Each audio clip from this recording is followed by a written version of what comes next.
अस्सलामुअलैकुम वरहमतुल्लाहि वबरकातुहू। दोस्तों, एक और बहुत ही खूबसूरत वीडियो में आप सबको खुशामदीद। ये एक बहन है जिन्होंने इस्लाम कबूल किया है। इनका ताल्लुक़ भारत से था और बहुत ही बेइंतहा और बेहद ज़्यादा मुसलमानों से नफ़रत करती थी और फिर किस तरह इस्लाम कबूल किया। तो ये वीडियो एक खूबसूरत वीडियो है, काफ़ी मेहनत हुई है इस वीडियो पर। कोशिश करें कि लाजमी देखें और आखिर तक देखें और जितना हो सके इस वीडियो को शेयर करें। Bismillahirrahmanirrahim. Shaitanirrajim. Assalamu alaikum. My name is Sakina. Sakina is my Muslim name. My real name is Radha Reddy. I'm from Tavua, Fiji. My background is somewhat like this. I'm from a very religious Hindu family. They were very strict and very religious in our religion, Hinduism. I got two sisters, one brother. When I was living in Fiji, I went to school, primary school, high school, studied school, worked and all that. During my time when I was in Fiji, I was, following what my family were following, what my mum and dad were following, which was the religion of Hinduism. The funny thing about that was mum and dad used to do their prayers on a Sunday. I used to do my prayer on a Monday, and my sisters used to do their prayer on Friday. So it was like on a Monday, mum will cook vegetarian food for me. Then she'll cook something vegetarian on a Friday for my sisters, and then it was their Sunday vegetarian day. So I suppose pretty much from the beginning, I always thought, there was a thing behind my mind. What are we doing, or why are we doing this way? And every time I asked my dad or my mum or a pandit or someone, what's this? Why one person, can eat on a Monday, meat and another day they can't, sort of thing. And nobody really managed to give me a good answer or a solid answer to, so the confusion was always there. Anyway, because mum and dad was following the religion, I was following the religion, I was pretty much doing exactly what they were doing. And then I remember when I was in class 8 and I was a head girl at that time. We had few Muslim girls in our classes, and it was the time of Ramadan when they were fasting, and it was, as in Fiji, it can get up to 40 degrees or so. It was very hot, and the girls were sort of doing exactly what we were doing outside, exercising and cleaning, picking up the rubbish, things like that. And I thought, as a head girl, I think I should do a bit of research, why these girls are doing this, and find out how I can help them, how I can support them. So I went and talked to them, and they said, oh, this is our religion, this is what we're doing.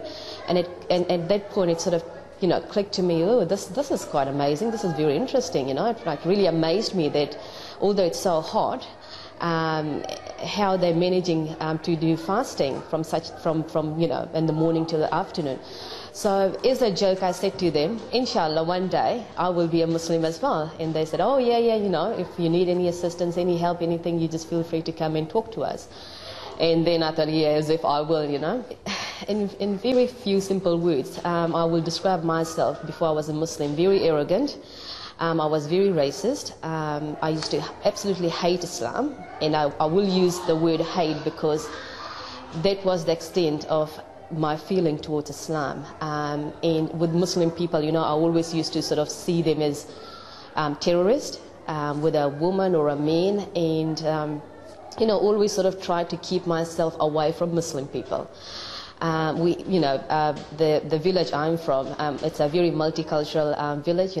We had Punjabis, we had Muslims, we had Fijians, Hindus, South Indians, North, it was a bit of mixture. And I used to sort of mingle with everyone except for Muslim people. And then when I started going high school, sort of started hanging out with other colleagues, other schoolmates and all that, and we sort of started talking in groups like, we always had something bad to say about Islam or the people of Muslim. And then one day I found out that my very close cousin, he's become a Muslim. And I sort of thought like, oh, this is not good, this is not good, I must talk to this, this cousin of mine and find out what's happening. These people have done sort of jadoo or something on him. And he tried to talk to me, and he knew that, oh, no point talking to Sakina because she's not going to listen. And then after a few weeks later, I found out that he changed his name. He's become a Muslim, and and the main reason, I suppose, behind him becoming a Muslim was because he wanted to marry a Muslim girl, and before you can marry a Muslim girl, there was a thing that you have to become a Muslim. And then I said to my mum and dad, see, I told you, these Muslim people, you know, they always want to convert people, they always want to follow, they always want you to follow their religion, they can't marry you because you're not a Muslim, you know, they always think we're not good enough for them. And it really, really annoyed me and made me very angry, you know. So I completely stopped talking to my cousin. I said, okay, well, if you want to be a Muslim, you be a Muslim, you're not my cousin anymore. So my hatred towards Islam and Muslim people sort of grew from there. There were a lot of things in Hinduism which wasn't making sense to me. First of all, of course, you know, you can only eat vegetarian on certain days. One person can eat on a Monday, one day, you know. People were saying we're not allowed to eat beef or cow meat. However, I was finding few Hindus eating beef. And I thought, are we allowed to, are we not allowed to? So I went to a pujari and I asked him, you know, tell me where exactly in our books it says we can't. So he sort of gave me, you know, some reasons, and there were like too many reasons, and I thought, no, this can't be true. So I tried to read the books. However, I was told that, no, you can't touch the Ramayana, you can't touch the Gita. And I thought, okay, all right, I have to respect that. If they think that, you know, maybe women not allowed to touch the book, or we're not good enough to read one of these books. So I kind of left it there, but always behind the back of my mind, you know, I always was unsure about the religion, but I was too scared to really go and question anyone. I tried with my dad a few times, and my dad said, oh, you know, our forefathers followed it, we just follow it, you just do what I'm doing it, and then when you get married, you just follow your husband. And I thought, okay, Dad, no problem. Then I met a few of my Fijian friends who were Christians. And really, I really started getting towards Christian, you know, something about Christianity. I think it was Jesus, the stories about Jesus, you know, how amazing he was, all the miracles he did and all that. And I thought, oh, there's something about this religion here. So I kind of moved towards Christianity, and I started reading books, I started inviting Christian people, I sort of started going out with them and started learning a lot about Christianity. And for a while I was very happy with Christianity. I thought, I think the amazing story about Christianity was how they kept saying Jesus will come back, Jesus will come back, one day Jesus will come back. I'm sort of a person, I always like to debate, I always like to ask a lot of questions, I always want to know why. So the same problem started with Christianity as well. They will give me an answer, but only to a certain extent, so they will never be able to give me full answer. So here I was a Hindu asking questions on Hinduism, couldn't get any further. Then I started on Christianity, I sort of got my answers, but the answers weren't good enough. So I moved to New Zealand and I started working and all that, started making new friends. There were friends from, you know, all over the country. And then I started doing full-time job at Work and Income, and the very amazing one of the very amazing Muslim converts I met, I will mention his name, Shane Hopkins. People know him by the name of Yusuf. He was a convert and he was following the religion. I think it was good 7, 8, 10 years, and he used to talk to me a lot about religion in whole, because at the time I didn't know he was a Muslim. I thought, well, he's a Kiwi, he's a European, so obviously he's a Christian. So he used to ask me a lot of questions about my Hinduism, and although I didn't know much, I always pretended I knew everything. So we used to end up arguing all the time over the religion. And then he started giving me people's email addresses, contact numbers, and he started telling me to visit these websites, you know, if you want to know more about the religion of Islam, you start doing your own research, don't listen to other people. Because I always had my own opinion about the religion, you know, sort of like every religion, I always had my own opinion, especially on Islam, you know, I always thought, it's one religion I will never follow. It's not a good religion. It's a really bad religion. They love killing people, and so pretty much everything about Islam I didn't like. And then I joined a couple groups from all over the country and started asking questions online. So there was sort of like a debate session we were having online. I used to put a question out there to brothers and sisters of Islam, and they used to always come back to me with an answer. And it wasn't just one word answer, one sentence answer. It was always, in full. So at that point I was studying religion. I wanted to know pretty much everything about all the religion. The other religion which really struck me was the religion of Jewish people, because I read a lot of stories about Prophet Moses, peace be upon him. So I started studying religion. Unlike maybe a lot of other converts, it took me nearly good 4 or 5 years to finally accept the religion of Islam. I studied religion for good 4 or 5 years. At certain point I thought, yes, I'm ready to accept Islam, but then there was always that uncertainty, I wasn't sure. And then there was another thing, that what if I'm not going to be a good Muslim? What if, if I accept Islam, but yet I won't be able to follow Islam? So there were a lot of questions coming to me. And then I thought, well, I like the religion of Islam, but I don't like Muslim people. So what will happen? I don't want to be called Muslims. I'm a Muslim because I don't like Muslim people. So there was another brother, Brother James Butler, known as Salim. He's another Kiwi convert. I was introduced to him, and he assisted me a lot with a lot of questions, a lot of research. He gave me a lot of books. He gave me Quran to read. He was very, very wonderful, alhamdulillah. Then I met a few other sisters from Malaysia, Sister Kazi, Sister Yati. So there were a group of people who were very, very much helping me in sort of trying to answer every question I had. They were very patient with me. I'm very sure at one point they must have given up on me and thought, nah, we're wasting our time. She will never become Muslim. One of the brothers always used to say to me, Sakina, look, if Allah wants you to become a Muslim, you will become a Muslim. If Allah is not going to choose you as one of us, you will never become Muslim. And I said, so it went on and on for a good 4 or 5 years. I think what really, really assured me that, no, this is the religion, is when I started watching a lot of DVDs. I was watching Brother Yusuf Estates from America, I think he is. There was another brother, he's from England somewhere, I can't quite remember his name. But the one person who absolutely amazed me and inspired me is Dr. Zakir Naik. I think he's from India. I used to watch his DVDs a lot, almost like 3-4 times a day.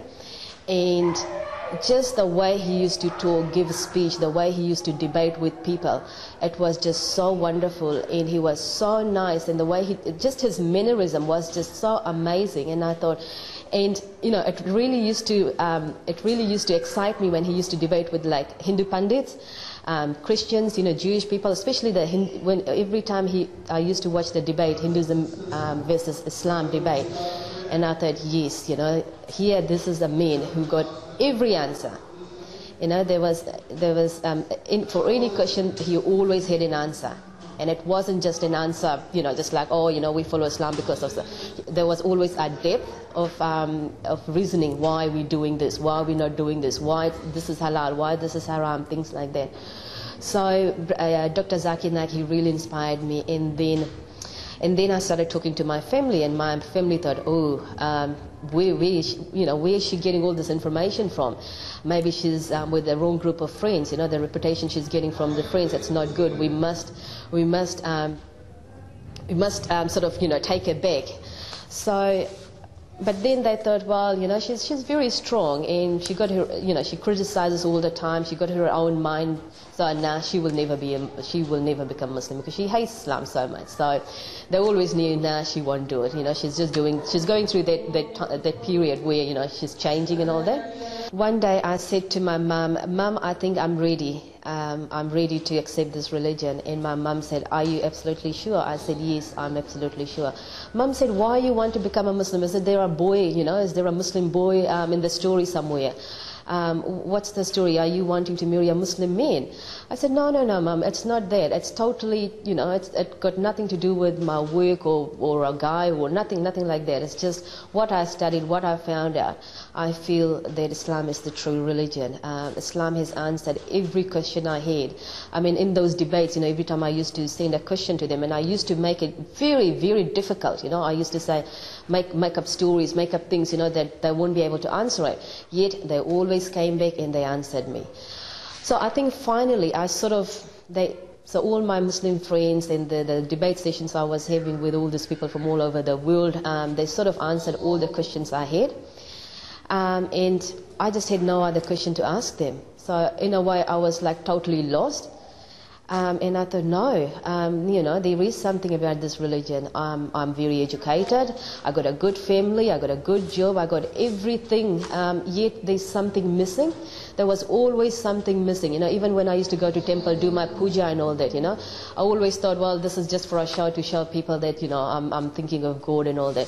And there was always something missing in life, always something missing, always, I thought, I got everything. Why do I feel like I'm incomplete? Why do I feel like incomplete? So from the age of 20 until 25, the 5 years in between, there was something I felt there was missing in my life. And I was doing a lot of traveling, I was meeting a lot of people, and everything was like going for me, yet I knew there was something incomplete in life. And at that point, I thought, no.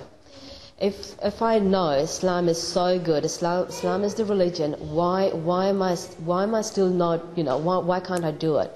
So one day I sat with a Muslim sister and I said to my sister, look, the real reason now is, what I'm thinking is, if I do become a Muslim, what if I can't do the prayer in Arabic, because I knew the importance of salat by that point.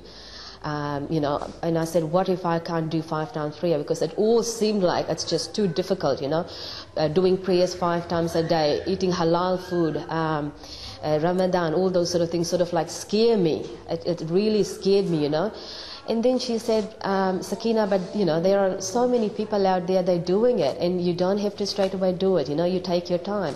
We're not expecting you to learn everything all at once.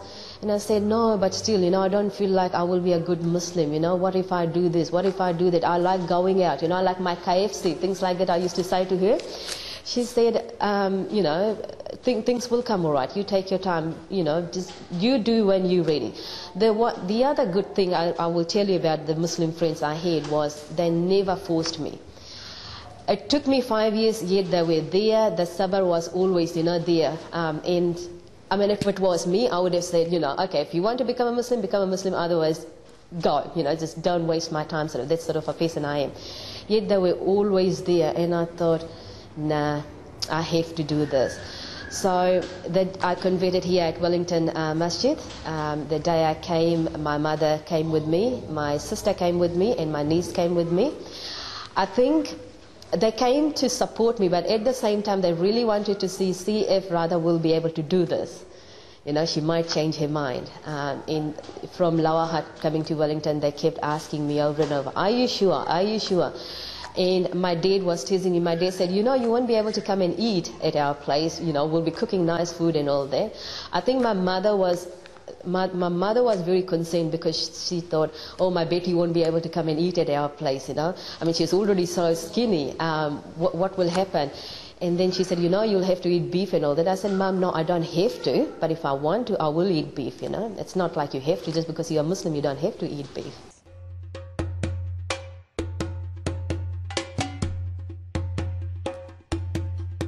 The great thing about my family was, especially my mum and dad, my sisters and my brother, they were very supportive, they were very understanding.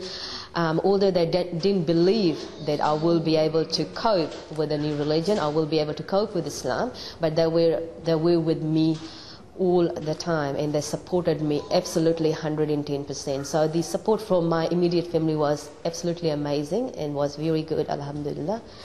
But the support from my other families wasn't so good. They still, I mean, it's been nearly 2.5 years now. This year will be my 3rd Ramadan.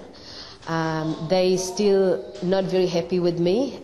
They still feel very uncomfortable with me. My daddy, she's always asking, what is this religion? What is this religion doing to you? Why are you this, why are you doing this? Every time they see me going and doing my prayers on time, things like that. I mean, they're happy, they're very proud that she's changed, she's changed so much. Actually, she's much calmer, she's not fighting with everyone. She forgets and forgives people, she's helping always, So, yeah, so the changes they see in me, it's great. Like, they're really very happy and proud of me. But at the same time, there are certain families who are still not happy. They're still thinking, oh, it's been 2 years, she will come back to us, she will, to them, I'm not one of them anymore. I'm not a true Indian. I'm not a true South Indian to them. There were a lot of friends who were supporting me, but it was just for a show. I lost a lot of friends when I became Muslim, but then there were a lot of friends who were still there, and they, I kept saying to them, you tell me, just because I'm a Muslim, how have I changed? And then they'll say, oh, you don't talk much, you don't go out with us, you don't drink anymore, you don't party anymore. And I said, but that's something I wanted to change in a very long time. It's not just because I became a Muslim, because before I became a Muslim, I started changing my lifestyle anyway. I started only hanging out with good friends, I stopped going out, and I just didn't like the party environment where people were drinking alcohol, smoking, it's sort of like really, I wasn't very interested. And then when I did become Muslim, it really helped me because not much changed by then. So I said to my friends, well, and whenever you guys invited me for a drink, I always said no before I became Muslim. So now I am a Muslim, so I'm saying the same thing. So I haven't changed much. So they tested me for a very long time. And same thing, my family tested me for a very long time. I mean, it's a big thing when Diwali comes, the puja and all that they usually have, the weddings and all that. So they will invite me, so I will go there as a respect, I want to be with my family. So I'll go there, yet I'll make sure I don't touch, the food which I'm not supposed to be eating. I will, keep myself away from doing their prayer and participating in their, So they were watching me very closely, and they were really watching me to sort of pick up on things and then sort of throw it back at me. So I was being very careful. At the same time, I have to remind myself, well, this is my family, I don't want to lose them, so I have to keep them happy. But at the same time, I want them to understand why I am what I am today. And one of the main reasons, I wanted them to sort of come near Islam as well. So finally, I mean, my mum and dad, they know Islam is a true religion. They know in their heart that this is a very good religion, yet they can't really accept Islam because they're thinking what the community will say, what other families will say, This is what we've been following for years and years, we must follow this. But I know in my heart they're really proud of me. They really want to, especially my mother, she always says, oh, your Islam is so good, You people, if you say you don't want to eat haram food, you don't eat haram food. Because I have been with my family where, it's like all haram food, the food is not halal. And I'm sitting there, they're all eating, they're having a big feast, yet I'm sitting there like not bothered at all. And they'll watch me, and they keep saying, oh, who cares, come and eat, I said, yeah, no one's watching, but Allah's watching, I'm not doing this to make you happy or to make my Muslim friends happy, I'm doing this for Allah.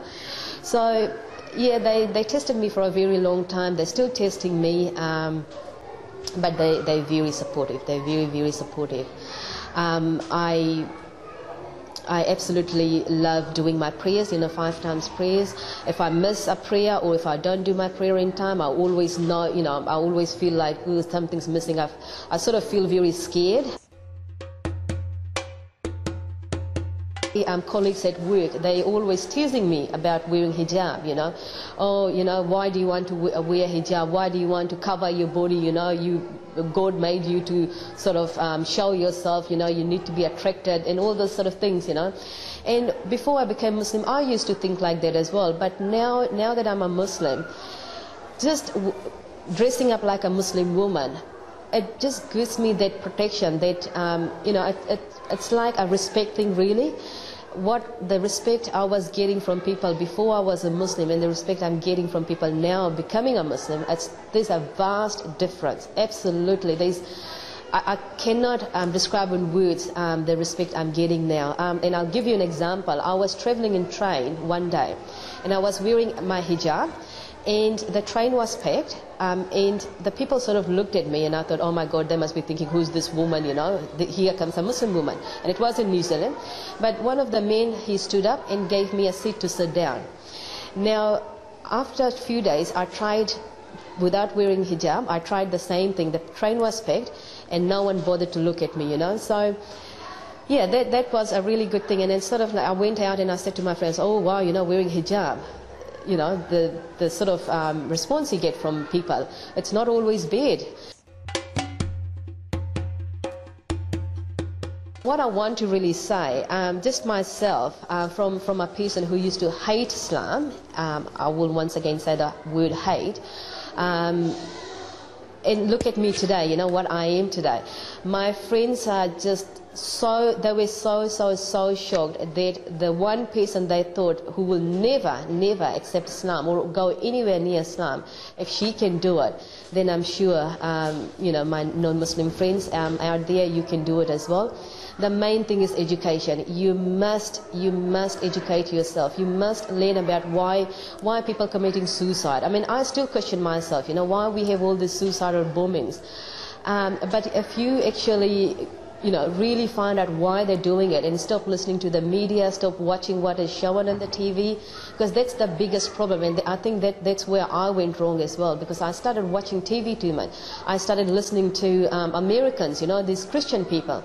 Because I feel it's really nothing to do with the religion. It's very political, you know, so they sort of using the religion to have this war between the Muslim people and non-Muslims. So to my brothers and sisters out there in Fiji, in New Zealand, and all over the country really, non-Muslims, my advice to you is, if you don't know something, you know, go out and ask people, ask a Muslim person, and just not one Muslim person, because I found a lot of time one Muslim person may say something and then you go and ask another Muslim person, they might say something else. So you must talk to the right person, you know, a person who knows about Islam, good scholars. Internet is a good place if you want to know. If you want to know things like why this, why that, what is Islam all about, internet is another good place to learn a lot about Islam.